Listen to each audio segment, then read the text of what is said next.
batas, Senate Bill number 252. Pag ito po'y naaprubahan, ito ay tatawagin na OFW Pension Act.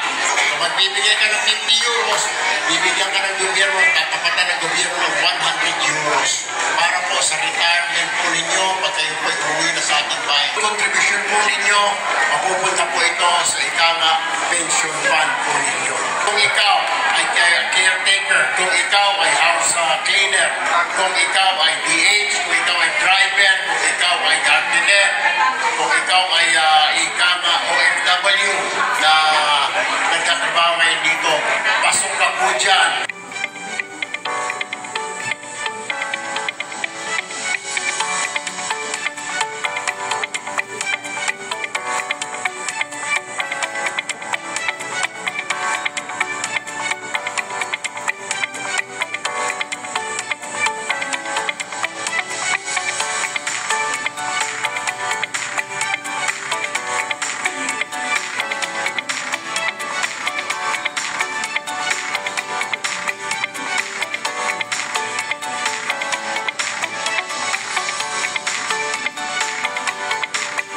Senator Erwin, siya rin po ang magde-defend ng ating budget sa Senate para po sa serbisyo, para po sa inyo.